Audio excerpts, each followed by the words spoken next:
अगर आप भी चाहते हैं धनिया म्यूजिक के ऑडियो वीडियो सबसे पहले आप तक पहुंचे तो हमारे इस चैनल को सब्सक्राइब जरूर करें और साथ में बेल आइकन को दबाना ना भूलें।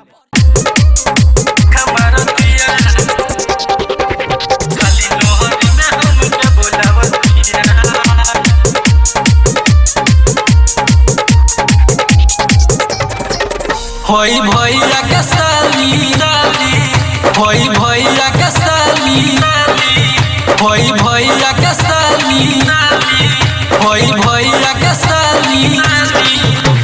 टिकावा लगा के जान मारतिया, मारिया स्टाइल दिखावतिया। होई भैया के साली रे अरवा, हो भैया के साली, होई भैया के साली। आँख मारतिया खाली नोहरी में हमके बोलावतिया। होई भैया के साली आँख मारतिया खाली नोहरी में हमके बोलावतिया। होई भैया के साली आँख मारतिया, मारतिया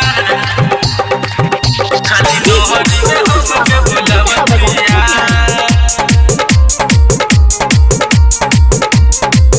खाली नोहरी में हमके बोलावतिया। अखिया में चश्मा बके से बट बब कट रहिया में चल ले गम गम गम कत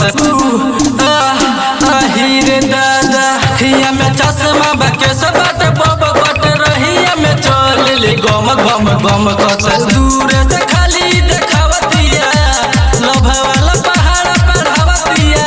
होई भैया के साली रे अरवा, हो भैया के साली, होई भैया के साली। आँख मारतिया खाली नोहरी में हमके बोलावतिया।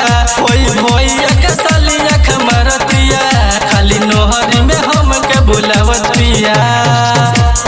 होई भैया के साली आँख मारतिया, मारतिया खाली नोहरी में हमके बोलावतिया।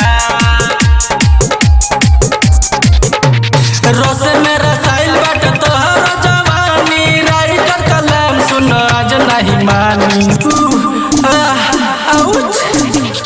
रस में रसाइल बाट तोहर जवानी, यार फनील सुन आज नहीं मानी। बेरी बेरी हाथ चमकावतिया, मारी मारी बनठी बोलावतिया। होई भैया के साली रे अरवा, हो भैया के साली, होई भैया के साली। आँख मारतिया खाली नोहरी में हमके बोलावतिया। होई भैया के साली आँख मारतिया खाली नोहरी में हमके बोलावतिया।